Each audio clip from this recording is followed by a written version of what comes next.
Most people quit when they reach 40% of their true ability. What if your limit is a lie? David Goggins did not learn this lesson from books or teachers. He learned it from surviving abuse, poverty, and failure.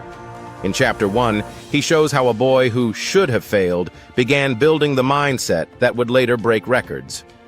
Introduction. A call to wake up. In the introduction, David Goggins makes it clear that this book is not just a story about his life. It is a challenge to the reader.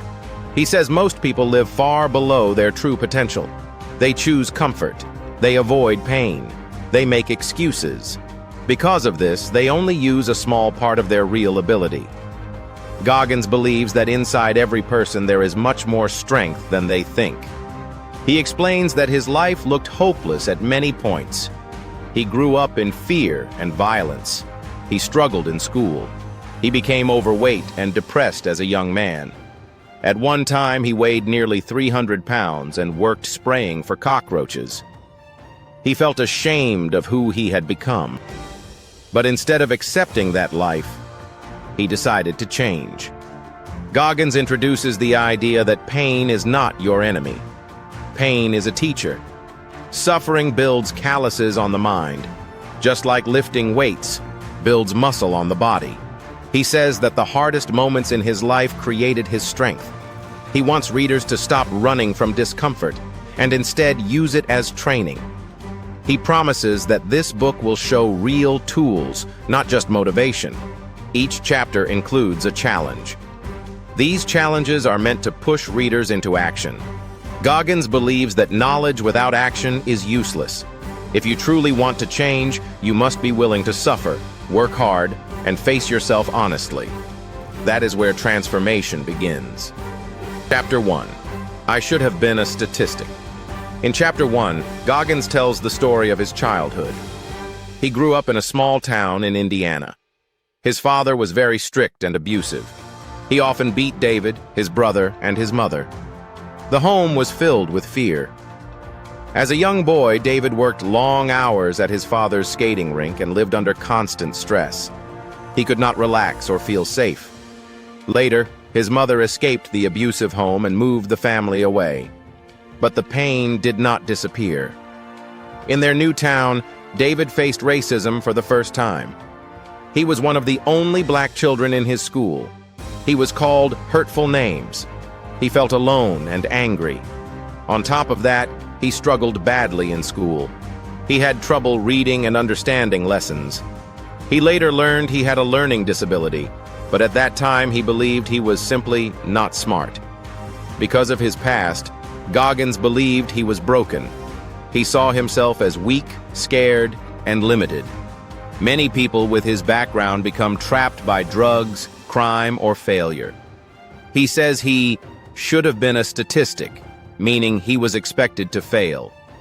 But deep inside, he did not want that life.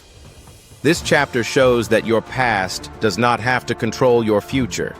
You may start with a bad hand in life. You may face unfair pain, but you still have a choice.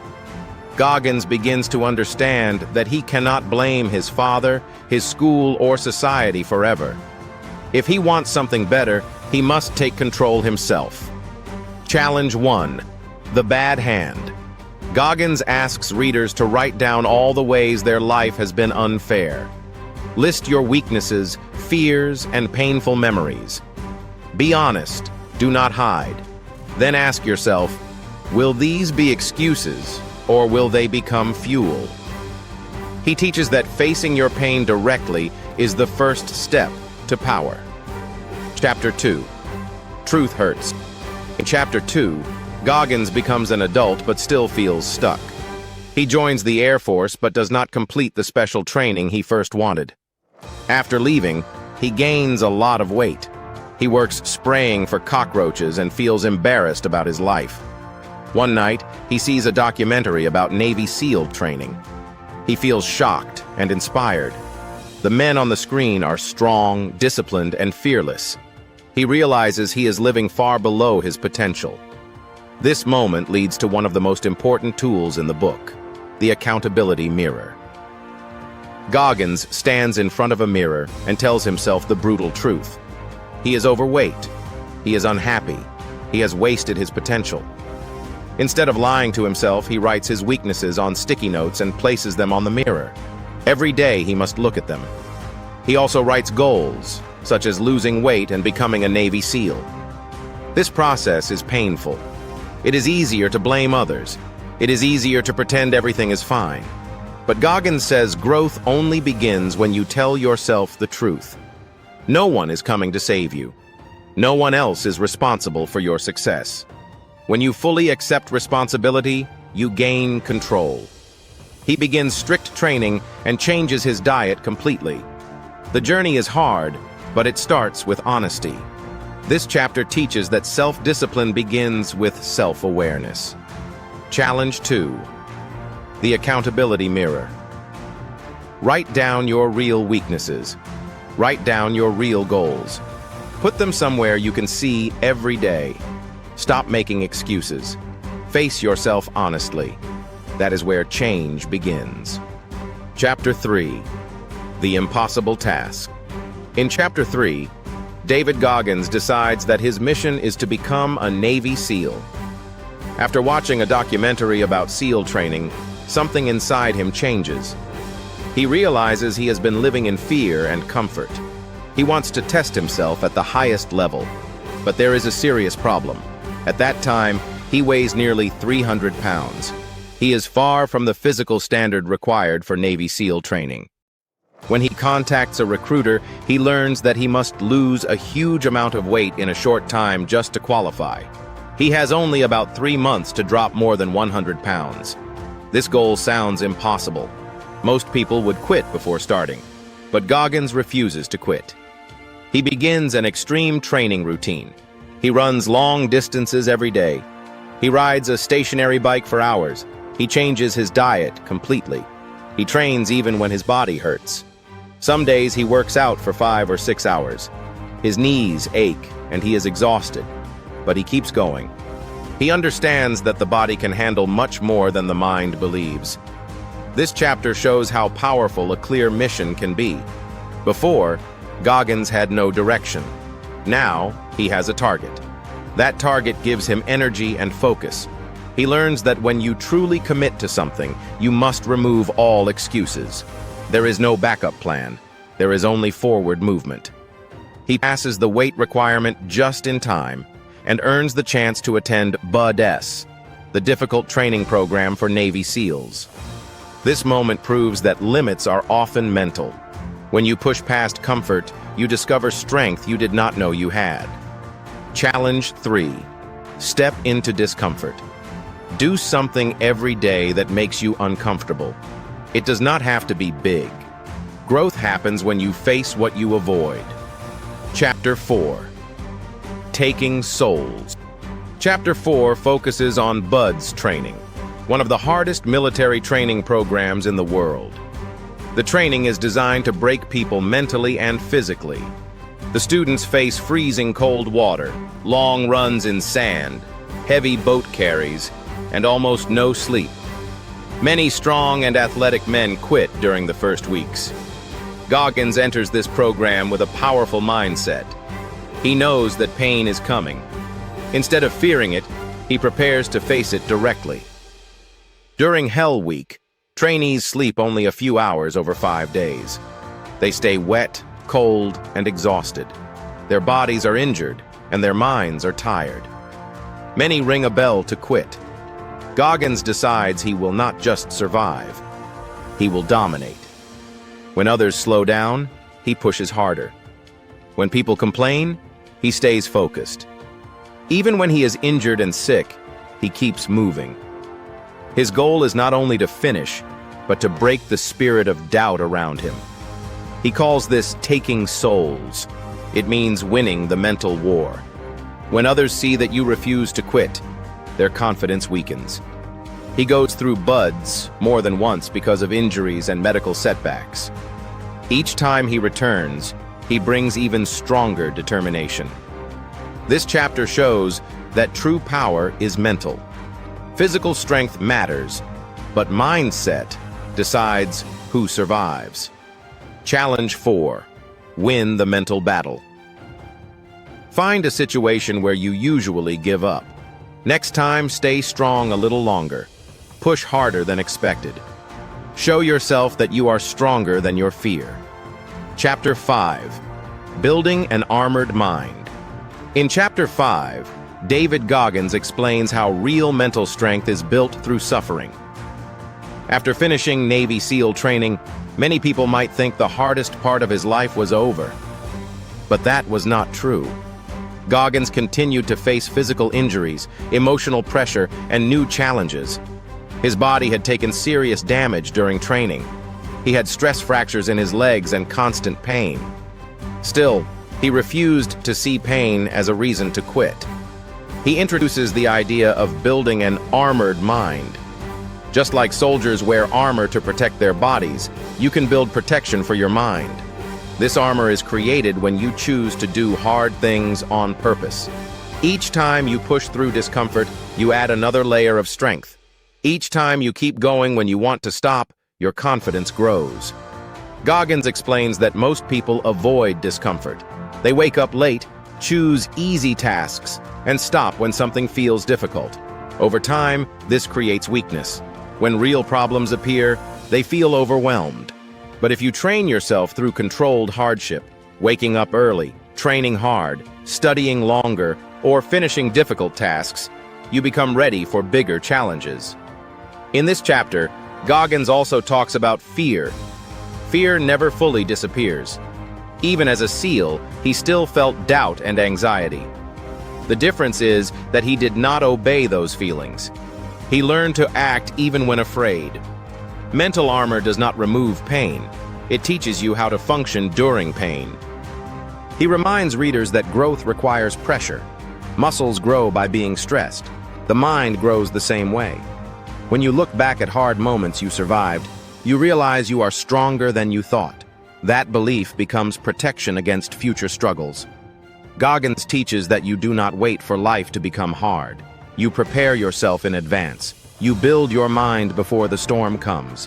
When difficulty arrives, you are not surprised. You are ready. Challenge 5. Visualization. Goggins encourages readers to practice visualization. Close your eyes and clearly imagine your goal. Picture the hard work required. Imagine the struggle and the success. Feel the emotions as if it is real. When you train your mind this way, you prepare it to handle stress. Visualization helps strengthen your mental armor before the real test begins. Chapter 6. The Cookie Jar. In Chapter 6, David Goggins enters the world of ultra-endurance racing. After becoming a Navy SEAL, he feels called to raise money for the families of fallen soldiers. To do this, he signs up for extremely long races, including 100-mile ultra-marathons. The problem is that he has almost no experience in distance running. He does not slowly build up training like most runners. Instead, he jumps into one of the hardest races with very little preparation. During his first 100-mile race, his body begins to shut down. His feet break down from stress fractures. His muscles tear. He becomes severely dehydrated. At one point, his kidneys begin to fail, and he urinates blood. He can barely walk. Many people tell him to stop. Doctors warn him about permanent damage. But Goggins keeps moving forward. In the middle of this extreme pain, he creates a powerful mental tool called the cookie jar. The cookie jar is not a real jar. It is a mental storage space. Inside it, he keeps memories of every past victory. He remembers surviving his abusive childhood. He remembers passing Navy SEAL training. He remembers finishing Hell Week.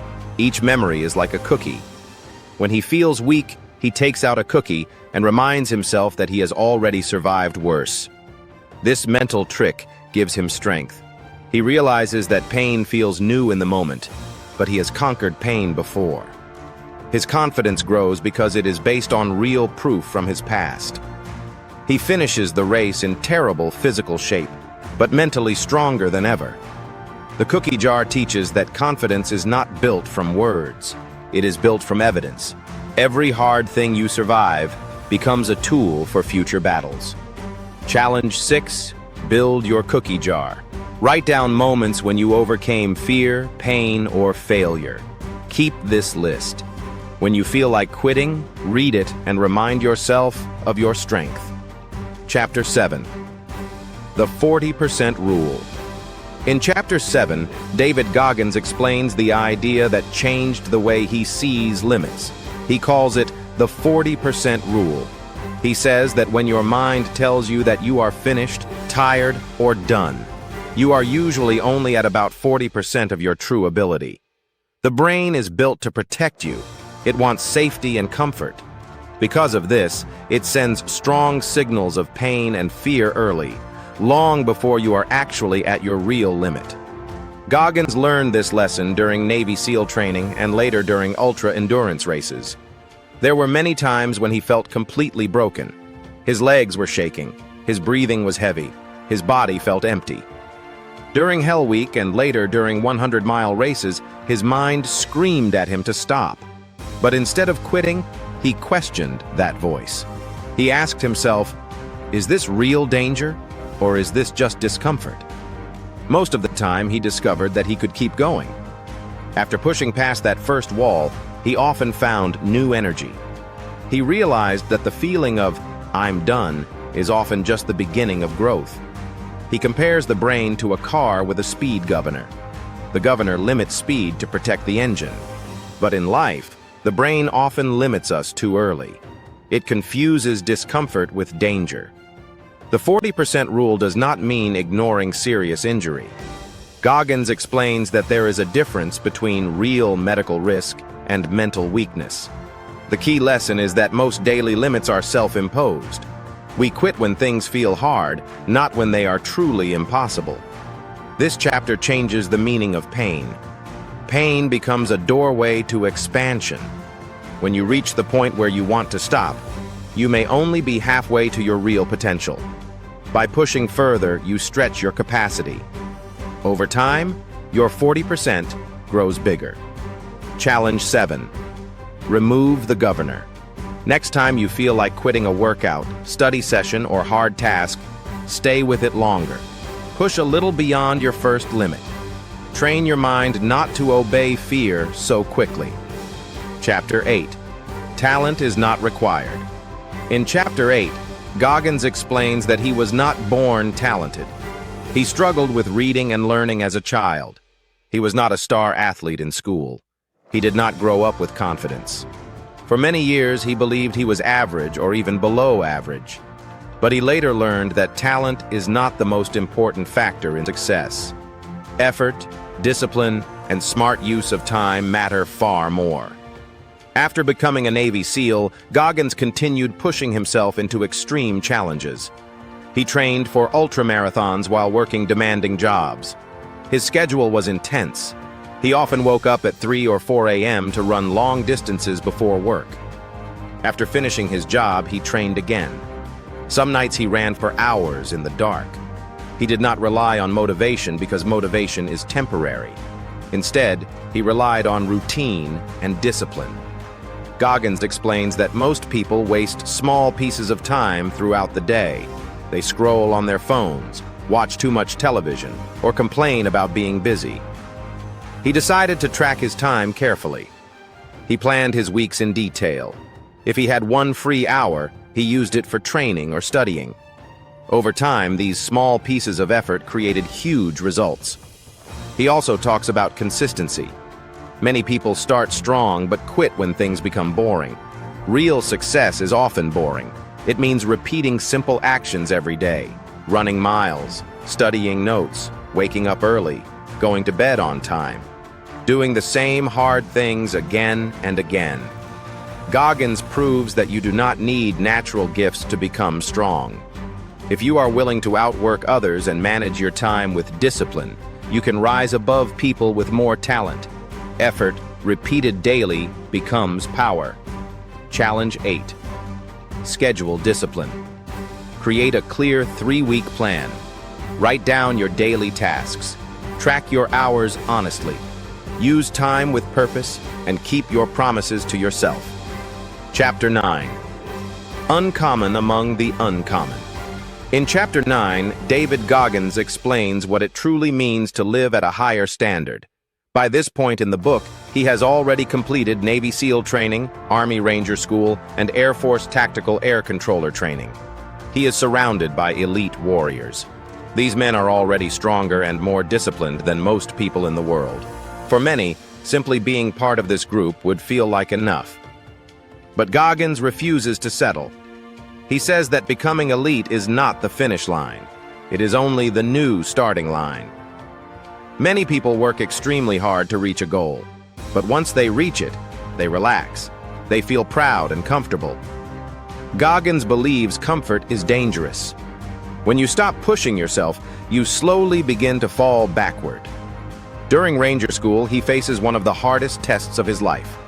Students receive very little sleep and food. They must lead missions while exhausted. Mistakes happen easily under this kind of pressure. Goggins does not aim to simply pass. He aims to perform at the highest level possible, even while starving and sleep-deprived. He pushes himself beyond the minimum standard. He explains that being uncommon among the uncommon means raising your personal standard higher than what is required. It means choosing excellence daily, not occasionally. It means doing more work than expected, even when nobody is watching. Goggins competes mainly with himself. Each day he asks, "Did I give my best effort?" This chapter shows that greatness is not a one-time event. It is a daily decision. When you keep raising your standard, you separate yourself, even from other high performers. Challenge 9. Raise your standard. Identify one area where you have become comfortable. Increase your effort there. Do more than what is required. Build a habit of exceeding expectations. Chapter 10. The Power of Failure. In Chapter 10, Goggins speaks openly about failure. Many readers see him as nearly unstoppable, but he makes it clear that he has failed many times. He failed physical tests. He did not always hit his time goals in races. He dealt with injuries that slowed him down. Instead of hiding these failures, he studies them carefully. One key lesson in this chapter is the after-action report. After every major event, whether it was successful or not, Goggins writes down what happened. He removes emotion and looks at facts. He asks, what went right? What went wrong? What could I do better next time? This method allows him to improve without feeling shame. He explains that failure is not the opposite of success. Failure is information. When you push your limits, mistakes are normal. If you avoid failure, it often means you are playing too small. Growth requires risk. Goggins gives examples from ultramarathons where his body shut down or where he missed a target time. Instead of blaming weather, luck, or other people, he takes full responsibility. Maybe his training plan was weak. Maybe his pacing strategy was wrong. By accepting responsibility, he gains control over improvement. He teaches that emotional reactions, like anger or embarrassment, can block learning. But when you step back and analyze failure calmly, you turn pain into progress. Every mistake becomes a teacher. This chapter reminds readers that setbacks do not define you. Your response defines you. If you study failure honestly, it becomes fuel for growth. Challenge 10. Write an after-action report. Choose a recent failure. Write down exactly what happened. List specific improvements you can make.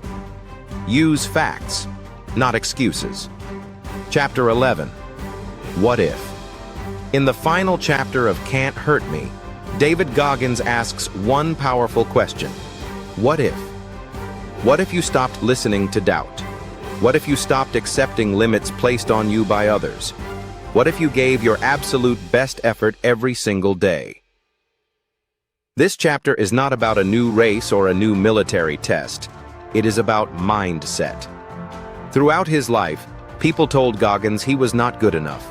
As a child, he struggled in school and suffered from racism and abuse. As a young man, he was overweight and lacked direction. Later, during military training and endurance races, people doubted his ability to succeed. Instead of accepting those opinions, he decided to test himself. Goggins explains that most people live far below their real potential. They stop when things become uncomfortable. They quit when fear appears. They choose safety instead of growth. He believes that the mind is the strongest weapon a person has. When you train your mind to face pain instead of avoid it, your limits expand. In this chapter, he reflects on his journey from an insecure and struggling young man to a Navy SEAL and world-class endurance athlete. He does not say that he became special because of talent. He became strong because he chose discipline over comfort, effort over excuses, and truth over self-pity. The question, "What if?" is meant to challenge the reader. What if you studied harder than required? What if you trained longer than others? What if you refused to let failure define you? Most people will never know how strong they could be because they never fully try. Goggins makes it clear that this path is not easy. It requires daily self-discipline and radical honesty. You must confront your weaknesses and stop blaming others. But if you do this, you gain something powerful, confidence built on proof. You know you gave everything. The chapter ends by reminding readers that the only true failure is quitting on yourself. The limits you believe are often illusions. The only way to discover your real potential is to push past comfort and test your mind. After following David Goggins through all 11 chapters, what stayed with me most was not only his extreme discipline, but the way he changed pain into strength. After reading Can't Hurt Me, I understood why so many people say this book can change the way you think. David Goggins does not present success as something easy or comfortable. He shows that real change begins when a person stops hiding from pain and starts facing reality honestly. His life story is powerful because he did not begin with talent, confidence, or a good environment. He grew up with abuse, fear, and many disadvantages, yet he still decided to rebuild himself through discipline and mental strength. What impressed me most is that Goggins never says his past became easy to forget. Instead, he explains that he learned how to use pain as fuel. This idea is very strong because many people think painful experiences only create weakness. In his story, pain became a reason to grow stronger. He teaches that suffering can build a stronger mind if we choose not to run away from it. One of the most important ideas in the book is the 40% rule. Goggins says that when we feel tired and want to stop, we are often only using about 40% of our true ability. This made me think about daily life. Sometimes people stop studying, exercising, or working because they feel uncomfortable. But discomfort does not always mean we are truly at our limit. Sometimes it only means the task is difficult, and that is exactly where growth begins. Another powerful lesson is radical honesty. Goggins used what he called the accountability mirror. He looked at himself honestly and admitted where he was weak. I think this is hard for many people because it is easier to blame outside problems. But if we want to improve, we first need to tell ourselves the truth. To apply this book in daily life, I think small actions are very important. We do not need to do extreme things like ultramarathons. We can begin by keeping promises to ourselves. For example, if I plan to read for 30 minutes, I should finish that time even if I feel distracted. If I decide to exercise, I should complete it even when I feel lazy. These small moments build discipline. Another practical way is to choose one uncomfortable task each day. It could be waking up earlier, speaking in front of others, or finishing difficult work first. Goggins teaches that comfort makes the mind weaker, while small challenges make it stronger. I also think writing down goals clearly can help. Instead of only thinking about improvement, writing specific targets creates responsibility. This matches Goggins' method because he believed visible goals make excuses harder to accept. In the end, Can't Hurt Me is not only about extreme achievement, it is about learning that our biggest battle is often with our own thoughts. The book reminds me that mental strength is built daily through honest choices, repeated effort, and the courage to continue when things feel hard. As I reflected on his journey, I noticed that his success was not random. It was built on several key principles that anyone can practice step by step. 1. The 40% rule. Most people quit when they reach about 40% of their real ability. When things feel hard, we think we are done, but we still have more strength left. The limit is usually in our mind, not in our body. 2. Radical accountability. Goggins teaches that we must take full responsibility for our lives. Blaming others keeps us weak. When we face the truth about our weaknesses, we gain the power to change. 3. Callousing the mind. Just like skin becomes tougher after hard work, the mind becomes stronger through pain and struggle. Avoiding discomfort makes you fragile. Choosing hard challenges builds mental strength over time. 4. Embrace suffering. Pain is not always bad. Suffering can teach discipline, focus, and resilience. If you learn to stay calm during hard times, you grow stronger than people who run away from difficulty. 5. Be uncommon among the uncommon. Reaching a high level is not enough. Even among strong people, you must push beyond average effort. True growth happens when you raise your own standards again and again. Like this video if you want more insights, and subscribe for more brilliant thoughts.